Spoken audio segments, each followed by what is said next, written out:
The broken windows theory is a criminological theory that states that visible signs of crime, antisocial behavior, and civil disorder create an urban environment that encourages further crime and disorder, including serious crimes.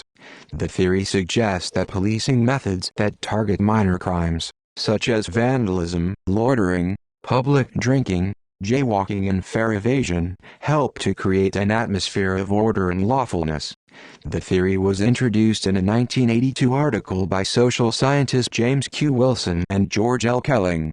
It was further popularized in the 1990s by New York City Police Commissioner William Bratton and Mayor Rudy Giuliani, whose policing policies were influenced by the theory.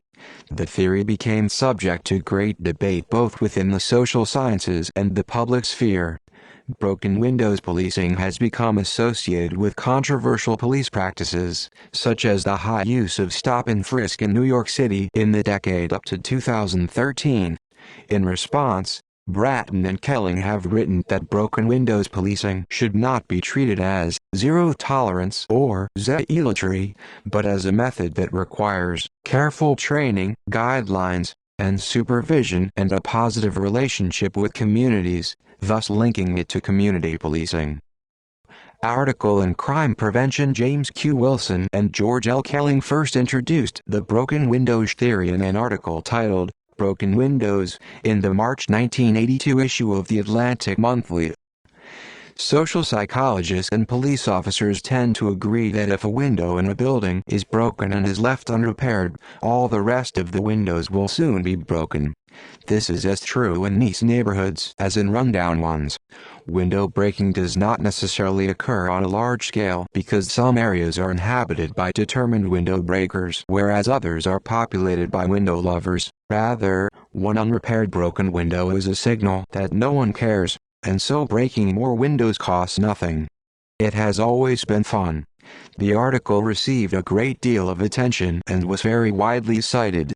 A 1996 criminology and urban sociology book, Fixing Broken Windows, Restoring Order and Reducing Crime in Our Communities by George L. Kelling and Catherine Coles, is based on the article but develops the argument in greater detail.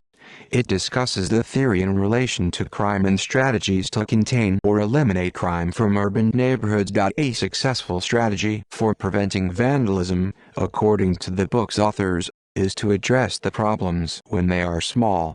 Repair the broken windows within a short time, say, a day or a week, and the tendency is that vandals are much less likely to break more windows or do further damage. Clean up the sidewalk every day, and the tendency is for litter not to accumulate, or for the rate of littering to be much less. Problems are less likely to escalate and thus respectable residents do not flee the neighborhood. Oscar Newman introduced defensible space theory in his 1972 book Defensible Space. He argued that although police work is crucial to crime prevention, police authority is not enough to maintain a safe and crime-free city. People in the community help with crime prevention. Newman proposed that people care for and protect spaces that they feel invested in, arguing that an area is eventually safer if the people feel a sense of ownership and responsibility towards the area. Broken windows and vandalism are still prevalent because communities simply do not care about the damage. Regardless of how many times the windows are repaired, the community still must invest some of their time to keep it safe. Residents' negligence of broken window type decay signifies a lack of concern for the community. Newman says this is a clear sign that the society has accepted this disorder, allowing the unrepaired windows to display vulnerability and lack of defense.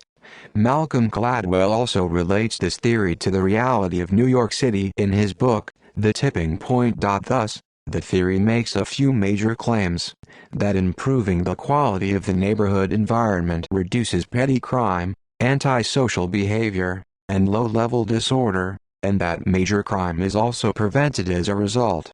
Criticism of the theory has tended to focus on the latter claim. Theoretical explanation: the reason the state of the urban environment may affect crime consists of three factors: social norms and conformity, the presence or lack of routine monitoring, and social signaling and signal crime. In an anonymous urban environment, With few or no other people around, social norms in monitoring are not clearly known. Thus, individuals look for signals within the environment as to the social norms in the setting and the risk of getting caught violating those norms. One of the signals is the area's general appearance. Under the broken windows theory, an ordered and clean environment, one that is maintained, sends the signal that the area is monitored and that criminal behavior is not tolerated. Conversely, a disordered environment, one that is not maintained, broken windows, graffiti, excessive litter, sends the signal that the area is not monitored and that criminal behavior has little risk of detection. The theory assumes that the landscape communicates to people.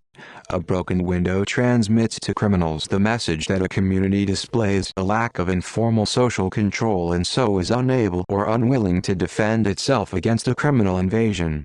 It is not so much the actual broken window that is important, but the message the broken window sends to people. It symbolizes the community's defenselessness and vulnerability and represents the lack of cohesiveness of the people within. Neighborhoods with a strong sense of cohesion fix broken windows and assert social responsibility on themselves, effectively giving themselves control over their space. The theory emphasizes the built environment, but must also consider human behavior. Under the impression that a broken window left unfixed leads to more serious problems, residents began to change the way they see their community. In an attempt to stay safe, a cohesive community starts to fall apart, as individuals start to spend less time in communal space to avoid potential violent attacks by strangers. The slow deterioration of a community, as a result of broken windows, modifies the way people behave when it comes to their communal space, which, in turn, breaks down community control. As rowdy teenagers, panhandlers, addicts, and prostitutes slowly make their way into a community, it signifies that the community cannot assert informal social control, and citizens become afraid that worse things will happen. As a result, they spend less time in the street to avoid these subjects and feel less and less connected from their community, if the problems persist. At times, residents tolerate broken windows because they feel they belong in the community and know their place. Problems, however, arise when outsiders begin to disrupt the community's cultural fabric. That is the difference between regulars and strangers in a community. The way that regulars act represents the culture within, but strangers are outsiders who do not belong. Consequently, daily activities considered normal for residents now become uncomfortable, as the culture of the community carries a different feel from the way that it was once. With regard to social geography, the broken windows theory is a way of explaining people and their interactions with space. The culture of a community can deteriorate and change over time, with the influence of unwanted people and behaviors changing the landscape. The theory can be seen as people shaping space, as the civility and attitude of the community create spaces used for specific purposes by residents. On the other hand, it can also be seen as space shaping people, with elements of the environment influencing and restricting day-to-day decision-making. However, with policing efforts to remove unwanted disorderly people that put fear in the public's eyes, the argument would seem to be in favor of people shaping space, as public policies are enacted and help to determine how one is supposed to behave. All spaces have their own codes of conduct, and what is considered to be right and normal will vary from place to place. The concept also takes into consideration spatial exclusion and social division, as certain people behaving in a given way are considered disruptive and therefore unwanted. It excludes people from certain spaces because their behavior does not fit the class level of the community and its surroundings. A community has its own standards and communicates a strong message to criminals, by social control, that their neighborhood does not tolerate their behavior. If, however, a community is unable to ward off would-be criminals on their own, policing efforts help. By removing unwanted people from the streets, the residents feel safer and have a higher regard for those that protect them. People of less civility who try to make a mark in the community are removed, according to the theory. Excluding the unruly and people of certain social statuses is an attempt to keep the balance and cohesiveness of a community. Concepts. Informal social controls. Many claim that informal social control can be an effective strategy to reduce unruly behavior. Garland, 2001, expresses that community policing measures in the realization that informal social control exercised through everyday relationships and institutions is more effective than legal sanctions. Informal social control methods have demonstrated a "get tough" attitude by proactive citizens, and express a sense that disorderly conduct is not tolerated. According to Wilson and Kelling, there are two types of groups involved in maintaining order: community watchmen and vigilantes. The United States has adopted in many ways policing strategies of old European times, and at that time, informal social control was the norm, which gave rise to contemporary formal policing. Though, in earlier times, because there were no legal sanctions to follow, informal policing was primarily objective-driven, as stated by Wilson and Kelling, 1982. Wilcox et al., 2004 argue that improper land use can cause disorder, and the larger the public land is, the more susceptible to criminal deviance. Therefore, non-residential spaces, such as businesses, may assume to the responsibility of informal social control in the form of surveillance, communication, supervision, and intervention. It is expected that more strangers occupying the public land creates a higher chance for disorder. Jane Jacobs can be considered one of the original pioneers of this perspective of broken windows. Much of her book, The Death and Life of Great American Cities, focuses on residents' and non-residents' contributions to maintaining order on the street, and explains how local businesses, institutions, and convenience stores provide a sense of having eyes on the street. On the contrary, many residents feel that regulating disorder is not their responsibility. Wilson and Kelling found that studies done by psychologists suggest people often refuse to go to the aid of someone seeking help, not due to a lack of concern or selfishness, but the absence of some plausible grounds for feeling that one must personally accept responsibility. On the other hand, others plainly refuse to put themselves in harm's way, depending on how grave they perceive the nuisance to be. A 2004 study observed that most research on disorder is based on individual-level perceptions decoupled from a systematic concern with the disorder-generating environment. Essentially, everyone perceives disorder differently, and can contemplate seriousness of a crime based on those perceptions. However, Wilson and Kelling feel that although community involvement can make a difference, the police are plainly the key to order maintenance. Role of fear. Nasing argues that the concept of fear is a crucial element of broken windows theory, because it is the foundation of the theory.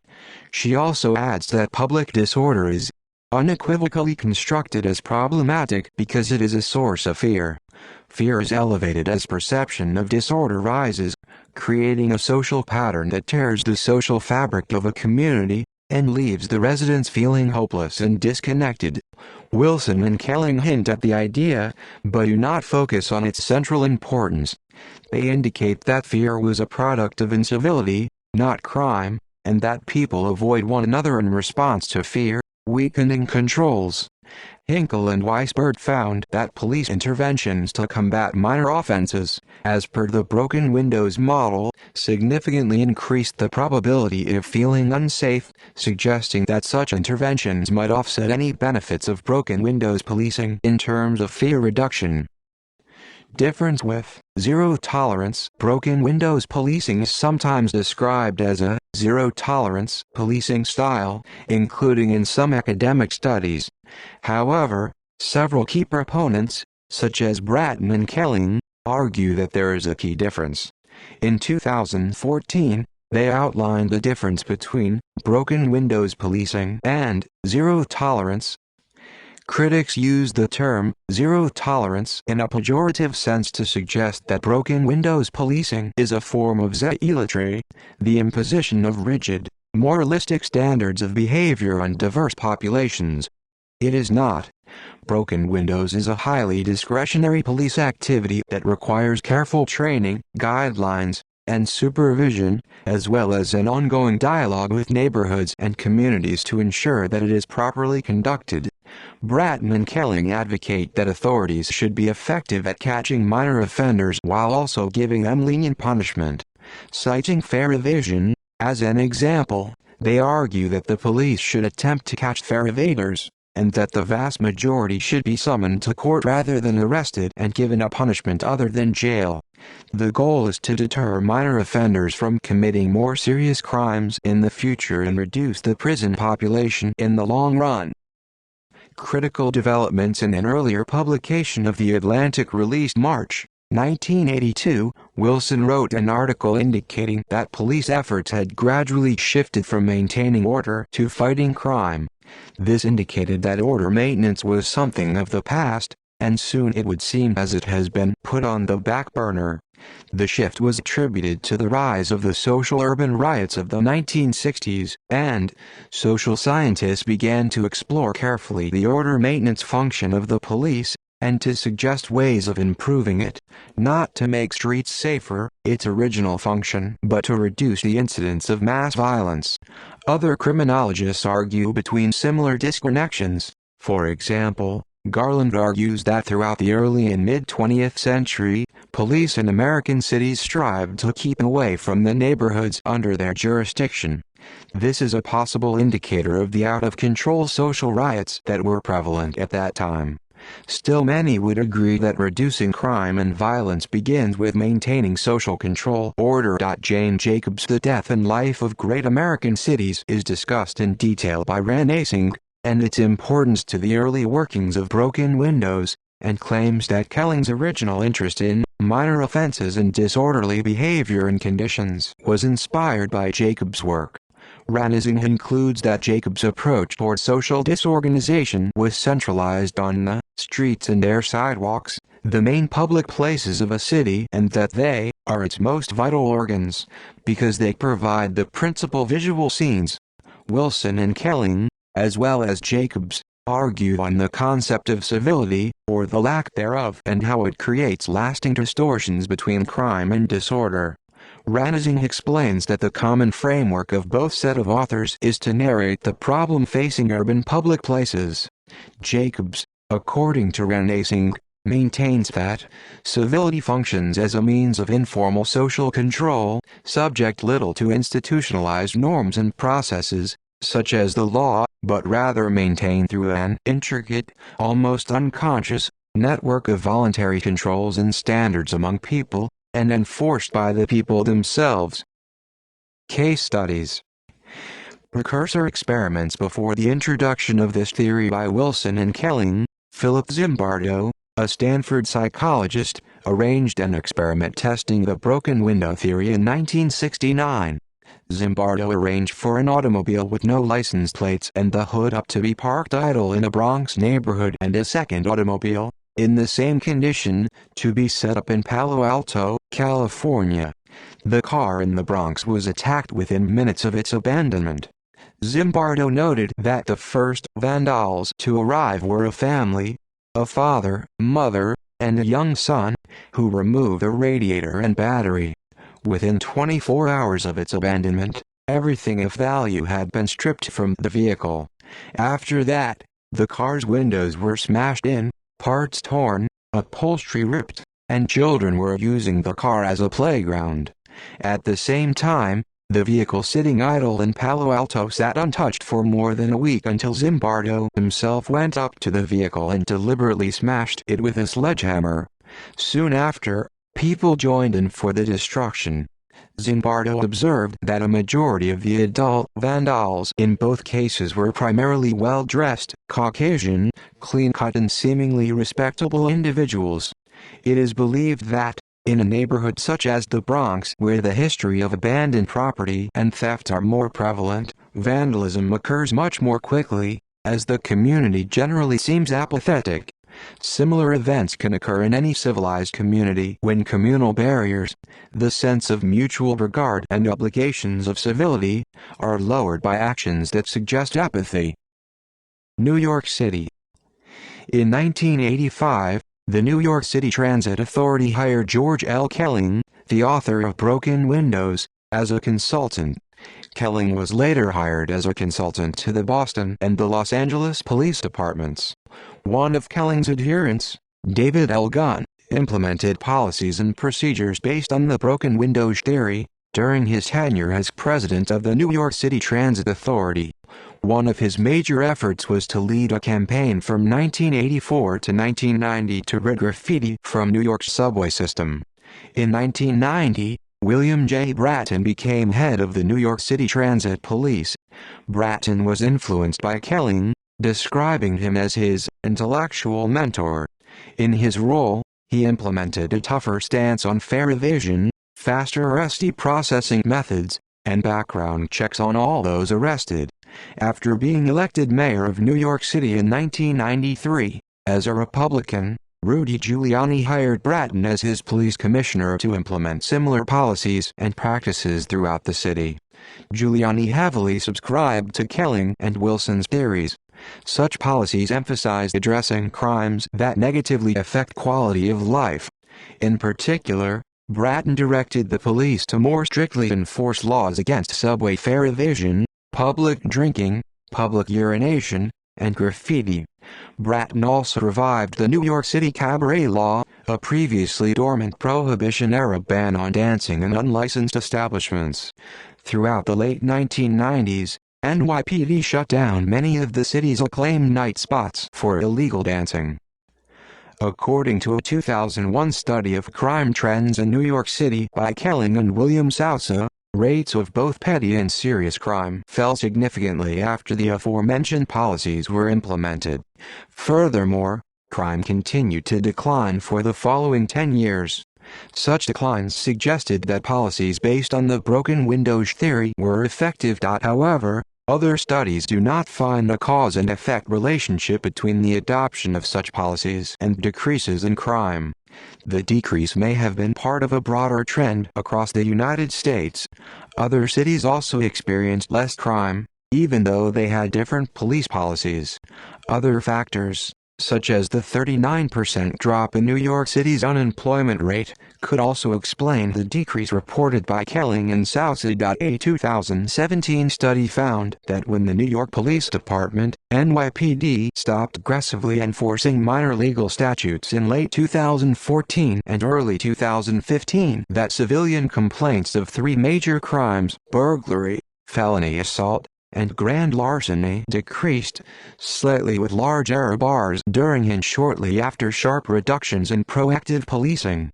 There was no statistically significant effect on other major crimes such as murder, rape, robbery, or grand theft auto. These results are touted as challenging prevailing scholarship as well as conventional wisdom on authority and legal compliance by implying that aggressively enforcing minor legal statutes incites more severe criminal acts. Albuquerque, New Mexico, instituted the Safe Streets program in the late 1990s based on the broken windows theory. The Safe Streets program sought to deter and reduce unsafe driving and incidents of crime by saturating areas where high crime and crash rates were prevalent with law enforcement officers. Operating under the theory that American Westerners use roadways much in the same way that American Easterners use subways, the developers of the program reasoned that lawlessness on the roadways had much the same effect as it did on the New York City subway. Effects of the program were reviewed by the U.S. National Highway Traffic Safety Administration, NHTSA, and were published in a case study. The methodology behind the program demonstrates the use of deterrence theory in preventing crime. Lowell, Massachusetts. In 2005, Harvard University and Suffolk University researchers worked with local police to identify 34 crime hotspots in Lowell, Massachusetts. In half of the spots, authorities cleared trash, fixed streetlights, enforced building codes, discouraged loiterers, made more misdemeanor arrests, and expanded mental health services and aid for the homeless. In the other half of the identified locations, there was no change to routine police service. The areas that received additional attention experienced a 20% reduction in calls to the police. The study concluded that cleaning up the physical environment was more effective than misdemeanor arrests and that increasing social services had no effect. Netherlands in 2007 and 2008, Kees Keizer and colleagues from the University of Groningen conducted a series of controlled experiments to determine if the effect of existing visible disorder, such as litter or graffiti, increased other crimes such as theft, littering, or other antisocial behavior. They selected several urban locations, which they arranged in 2 different ways, at different times.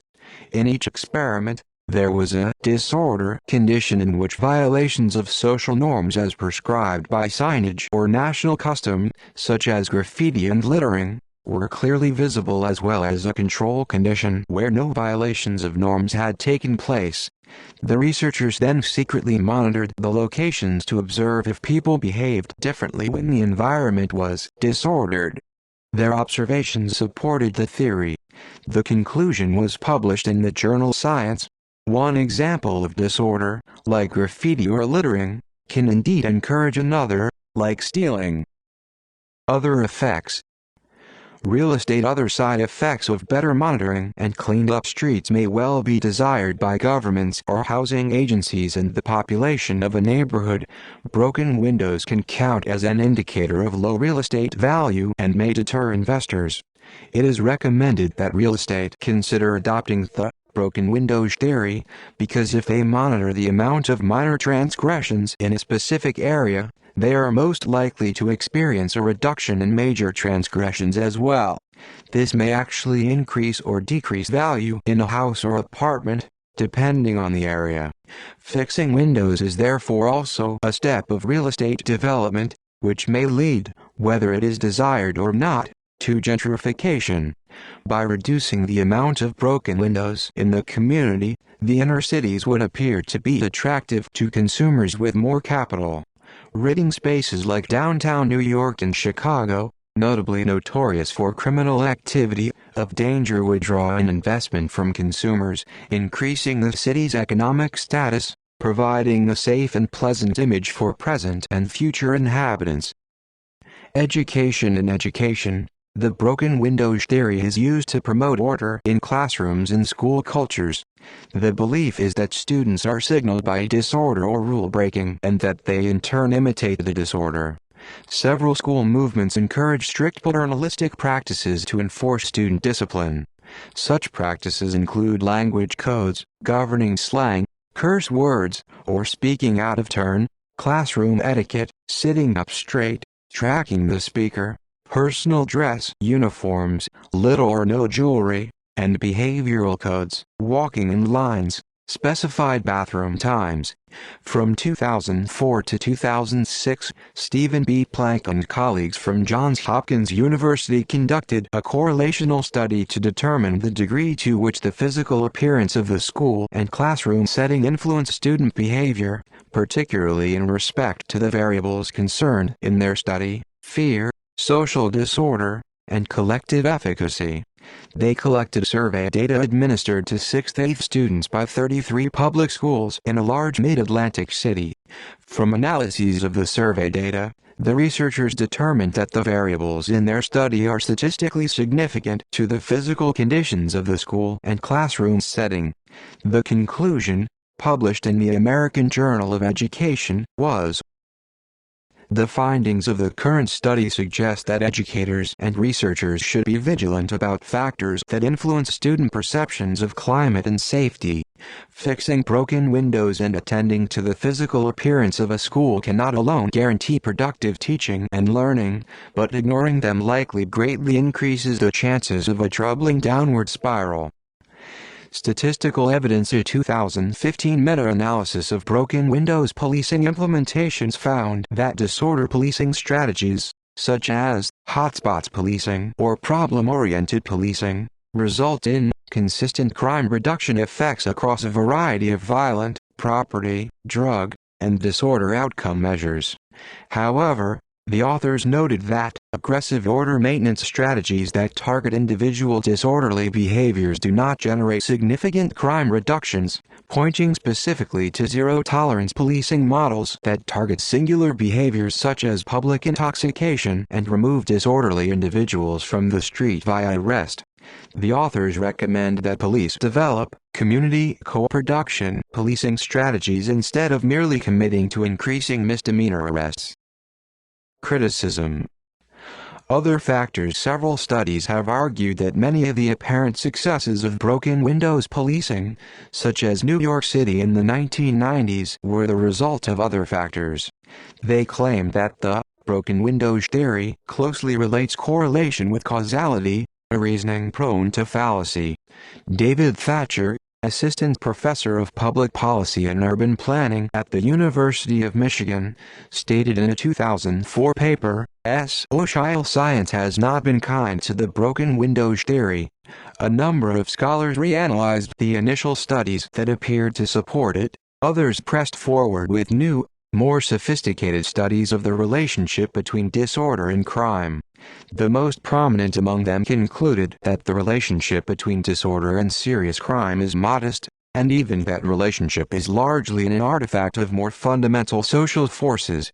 C.R. Sridhar, in his article in the Economic and Political Weekly, also challenges the theory behind broken windows policing and the idea that the policies of William Bratton and the New York Police Department was the cause of the decrease of crime rates in New York City. The policy targeted people in areas with a significant amount of physical disorder, and there appeared to be a causal relationship between the adoption of broken windows policing and the decrease in crime rate. Sridhar, however, discusses other trends, such as New York City's economic boom in the late 1990s that created a perfect storm that contributed to the decrease of crime rate much more significantly than the application of the broken windows policy. Sridhar also compares this decrease of crime rate with other major cities that adopted other various policies and determined that the broken windows policy is not as effective. In a 2007 study called Reefer Madness in the journal Criminology and Public Policy, Harcourt and Ludwig found further evidence confirming that mean reversion fully explained the changes in crime rates in the different precincts in New York in the 1990s. Further alternative explanations that have been put forward include the waning of the crack epidemic, unrelated growth in the prison population by the Rockefeller drug laws, and that the number of males from 16 to 24 was dropping regardless of the shape of the U.S. population pyramid. It has also been argued that rates of major crimes also dropped in many other U.S. cities during the 1990s, both those that had adopted broken windows policing and those that had not. In the winter 2006 edition of the University of Chicago Law Review, Bernard Harcourt and Jens Ludwig looked at the later Department of Housing and Urban Development program that rehoused inner-city project tenants in New York into more orderly neighborhoods. The broken windows theory would suggest that these tenants would commit less crime once moved because of the more stable conditions on the streets. However, Harcourt and Ludwig found that the tenants continued to commit crime at the same rate. Baltimore criminologist Ralph B. Taylor argues in his book that fixing windows is only a partial and short-term solution. His data supports a materialist view.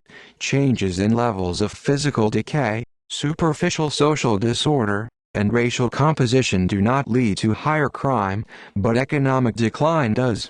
He contends that the example shows that real, long-term reductions in crime require that urban politicians, businesses, and community leaders work together to improve the economic fortunes of residents in high-crime areas. Relationship between crime and disorder. According to a study by Robert J. Sampson and Stephen Raudenbush, the premise on which the theory operates, that social disorder and crime are connected as part of a causal chain, is faulty. They argue that a third factor, collective efficacy, defined as cohesion among residents combined with shared expectations for the social control of public space, is the actual cause of varying crime rates that are observed in an altered neighborhood environment. They also argue that the relationship between public disorder and crime rates is weak. Another tack was taken by a 2010 study questioning the legitimacy of the theory concerning the subjectivity of disorder as perceived by persons living in neighborhoods. It concentrated on whether citizens view disorder as a separate issue from crime or as identical to it. The study noted that crime cannot be the result of disorder if the two are identical, agreed that disorder provided evidence of convergent validity, and concluded that broken windows theory misinterprets the relationship between disorder and crime. Racial bias. Broken windows policing has sometimes become associated with zealotry, which has led to critics suggesting that it encourages discriminatory behavior. Some campaigns such as Black Lives Matter have called for an end to broken windows policing. In 2016, a Department of Justice report argued that it had led the Baltimore Police Department discriminating against and alienating minority groups. A central argument is that the concept of disorder is vague, and giving the police broad discretion to decide what disorder is will lead to discrimination. In Dorothy Roberts' article, Forward, Race, Vagueness, and the Social Meaning of Order Maintenance and Policing, she says that broken windows theory in practice leads to the criminalization of communities of color, who are typically disfranchised. She underscores the dangers of vaguely written ordinances that allows for law enforcers to determine who engages in disorderly acts, which, in turn, produce a racially skewed outcome in crime statistics. Similarly, Gary Stewart wrote, "The central drawback of the approaches advanced by Wilson, Kelling, and Kennedy rests in their shared blindness to the potentially harmful impact of broad police discretion on minority communities." It was seen by the authors, who worried that people would be arrested for the crime of being undesirable. According to Stewart, arguments for low-level police intervention, including the broken windows hypothesis, often act as cover for racist behavior. The theory has also been criticized for its unsound methodology and its manipulation of racialized tropes. Specifically, Benchensfield has shown that in their 1982 article, Wilson and Kelling cited only one source to prove their central contention that disorder leads to crime: the Philip Zimbardo vandalism study, see precursor experiments above. But Wilson and Kelling misrepresented Zimbardo's procedure and conclusions, dispensing with Zimbardo's critique of inequality and community anonymity in favor of the oversimplified claim that one broken window gives rise to 1,000 broken windows. Ensfield argues that Wilson and Kelling used the image of the crisis-ridden 1970s Bronx to stoke fears that all cities would go the way of the Bronx if they didn't embrace their new regime of policing. Wilson and Kelling manipulated the Zimbardo experiment to avail themselves of the racialized symbolism found in the broken windows of the Bronx. Robert J. Sampson argues that based on common misconceptions by the masses, it is clearly implied that those who commit disorder and crime have a clear tie to groups suffering from financial instability and maybe of minority status. The use of racial context to encode disorder does not necessarily mean that people are racially prejudiced in the sense of personal hostility. He notes that residents make a clear implication of who they believe is causing the disruption, which has been termed as implicit bias. He further states that research conducted on implicit bias and stereotyping of cultures suggests that community members hold unrelenting beliefs of African Americans and other disadvantaged minority groups, associating them with crime, violence, disorder, welfare, and undesirability as neighbors. A later study indicated that this contradicted Wilson and Kelling's proposition that disorder is an exogenous construct that has independent effects on how people feel about their neighborhoods. In response, Kelling and Bratton have argued that broken windows policing does not discriminate against law-abiding communities of minority groups if implemented properly. They cited Disorder and Decline, Crime and the Spiral of Decay in American Neighborhoods, a study by Wesley Scogan at the University of California. The study, which surveyed 13,000 residents of large cities, concluded that different ethnic groups have similar ideas as to what they would consider to be disorder. Minority groups have tended to be targeted at higher rates by the broken windows style of policing. Broken windows policies have been utilized more heavily in minority neighborhoods where low income, poor infrastructure, and social disorder were widespread, causing minority groups to perceive that they were being racially profiled under broken windows policing. Class bias. A common criticism of broken windows policing is the argument that it criminalizes the poor and homeless. That is because the physical signs that characterize a neighborhood with the disorder that broken windows policing targets correlate with the socio-economic conditions of its inhabitants. Many of the acts that are considered legal but disorderly are often targeted in public settings and are not targeted when they are conducted in private.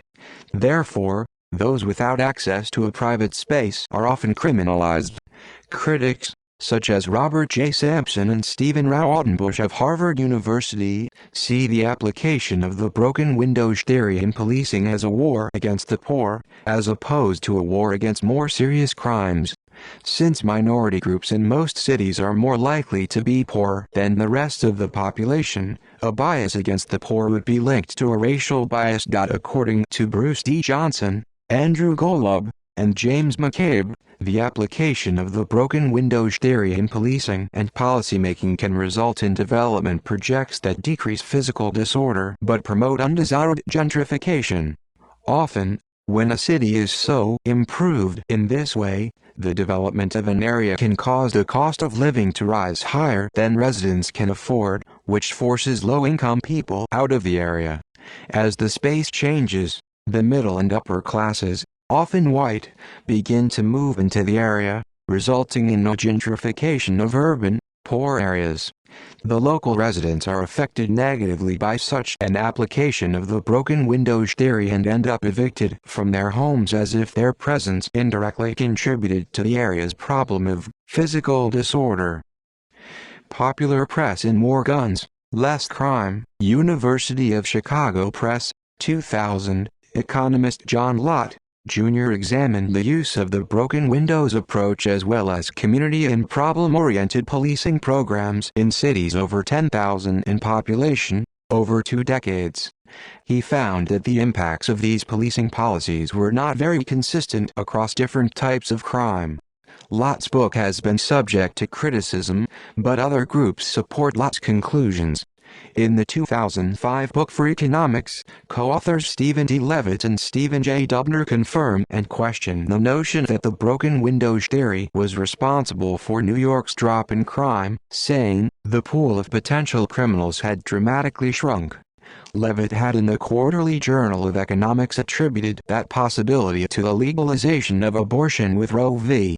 Wade, which correlated with a decrease, 1 generation later, in the number of delinquents in the population at large. In his 2012 book Uncontrolled, The Surprising Payoff of Trial and Error for Business, Politics, and Society, Jim Manzi writes that of the randomized field trials conducted in criminology, only nuisance abatement per broken windows theory has been successfully replicated. See also References. Bibliography. Further reading Bratton, William J., 1998, Turnaround, How America's Top Cop Reversed the Crime Epidemic, Random House. Eck, John E., McGuire, Edward R., 2006, Have Changes in Policing Reduce Violent Crime? In Bloomstein, Alfred, Woolman, Joel, eds. The Crime Drop in America, Reverend ed. Cambridge University Press.